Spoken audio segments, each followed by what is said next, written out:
There are some stories from the Quran that we learned as children that stay with us throughout life. About the 𝗪𝗪 and the dog that stood guard for them. About Fir'aun and Prophet Musa ﷺ and the Nile River through which an infant Musa drifted in his box. About the morally corrupt Sadum tribe and the catastrophe brought upon their civilization. About Masjid al-Aqsa. About Isra and Mi'raj and Prophet Muhammad's journey through the skies. About Petra, one of the 7 wonders of the world. About the 5,000-year-old Egyptian pyramids and the holy lands surrounding it, where prophets left their footprints. How would it feel to retrace these journeys, feel history in the palm of our hands, feel the old breeze that has always been the same breeze all these prophets and travelers experienced, sometimes harsh, sometimes warm, laden with sand and time. Who can resist the desire for a journey like that?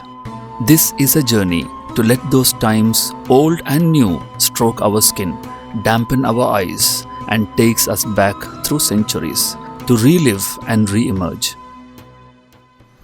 قل سيروا في الأرض فانظروا كيف كان عاقبة المجرمين. Let us begin our journey. Our first step was taken at 𝗪𝗶𝗪 airport, from where we are flying to Amman in Jordan. After an 8-hour journey, we arrive at Queen Alia International Airport. This is the largest airport in Jordan, named after Queen Alia, who died in a helicopter crash in 1977.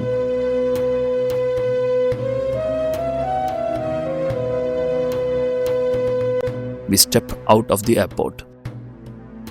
The first place we visit is 𝗪𝗪. We are regaled by the childhood memories of the stories of the 7 men who were forced to go on hijrah because they dared to believe in Prophet Isa alayhi salam. For 300 years they slept in that cave.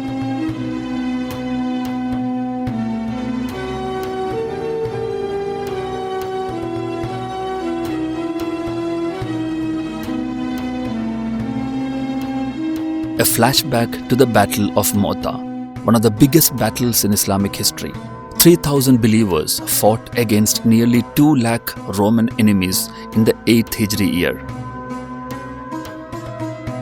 The graves of Zayd ibn Haritha, Ja'far ibn Abi Talib and Abdullah ibn Rawaha ﷺ are visible at the site of the great battle.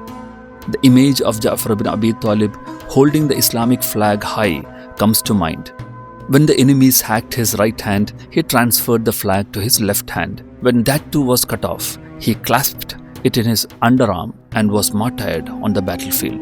The Islamic army under the leadership of Khalid ibn Walid declared victory, inspiring generations after them with their unrelenting bravery.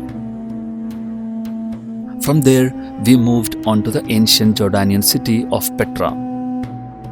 It was built in the 6th century BC. The ancient Nabateans sculpted this city out of the stone in a style resembling that of the Samud tribe during the time of Prophet Salih alayhi salam.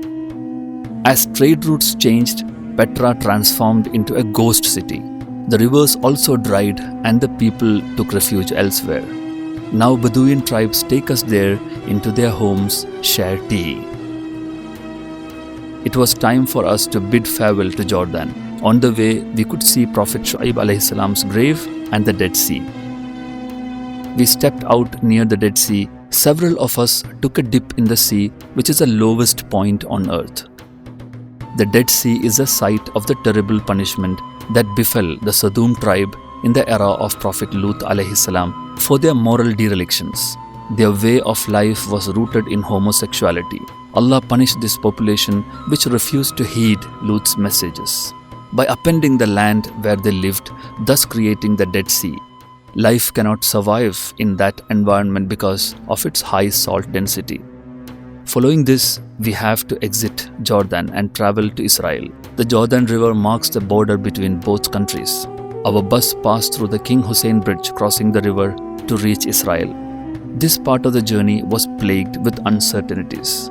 Though all of us have an Israel visa, we had no assurance that we would be able to receive permission to enter Israel. Fortunately, after a long wait, all of us crossed Jordan exit and Israel entry and entered the Holy Land. To take us forward, a Palestine bus was waiting for us.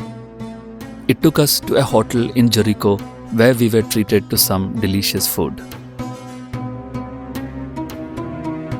Our next destination is the Masjid al-Aqsa.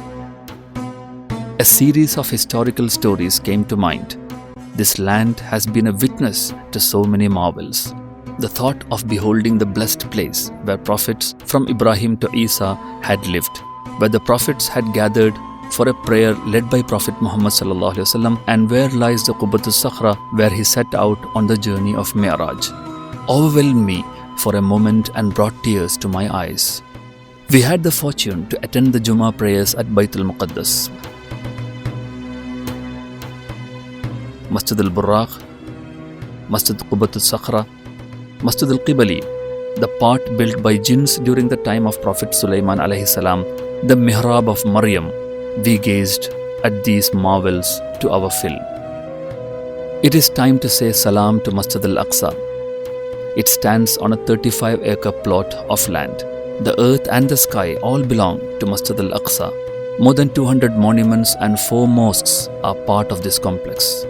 It is impossible to leave Masjid al-Aqsa without feeling a lump in your throat. From there, we set out to visit Hebron, the city which is said to be the final resting place of Prophet Ibrahim alayhi salam. But we were stopped before we could reach our destination. There had been a shootout. Because it is a land where uncertainty looms all the time, we decided to return to our rooms. After dinner, we set out to visit the Church of Nativity in Bethlehem, which is said to be the birthplace of Prophet Isa alayhi salam, or Jesus Christ. Up next, we have to travel from Jerusalem to Egypt via Eilat, which is a journey of 330 kilometers. We did not have the permit to go to Gaza. Gaza, which is located near the Mediterranean Sea, is flanked by Israel on one side and the Sinai Desert of Egypt on the other. The latter is the only way Gaza residents are able to enjoy contact with the outer world. The bus was heading towards the Dead Sea area. The sea is 50 kilometers long and 12 kilometers wide. Our bus moved along the Gulf and approached Israel immigration. Luggage in hand, we queued up outside the office. On paying a fee, we received an exit slip. We then proceeded to the Taba immigration in Egypt. After our luggage was inspected, we received a seal granting entry to Egypt. Our bus took us to the 5-star hotel where we were staying. The hotel was a world on its own, the food even more magnificent.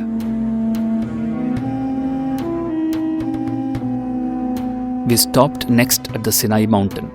The journey through the Tuwa valley, where Allah spoke to Prophet Musa alayhi salam and blessed the Israelis with manna and salwa and created umbrellas out of clouds, was an extremely emotional one.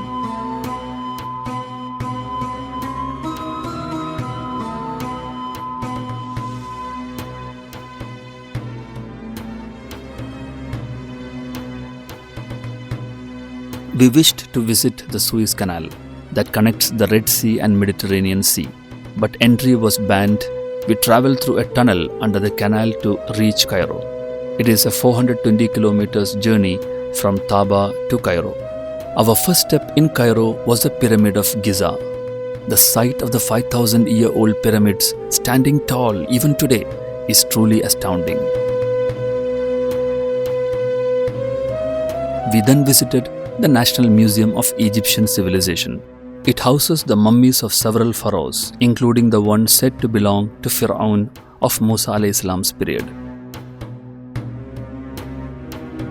After our meal, we visited the 2 mosques built by Salahuddin Ayyubi 1,300 years ago and the city from where he ruled. We were also able to visit Imam Shafi rahimahullah's grave. The next leg of our journey is to Alexandria, built by King Alexander in AD 300.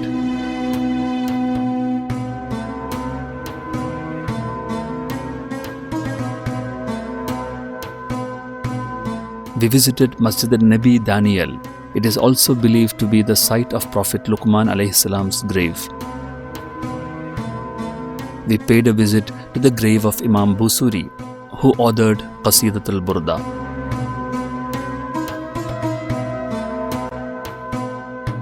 On our way, we caught a glimpse of the Mediterranean Sea.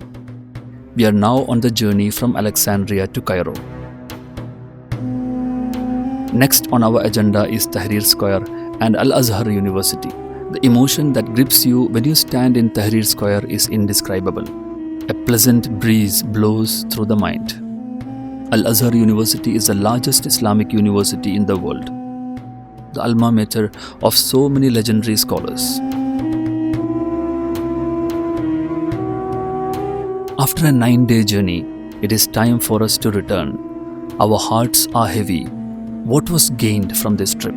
A treasure trove of memories dating back thousands of years, the lives of those great people that have become imprinted on our minds, the lessons learnt by those who dared to do injustice to Allah's way, the confidence that with true belief, one would cross the Nile safely and not die in the endeavor, the stories of 𝗪𝗪, which is a living proof that all uncertainties can be overcome.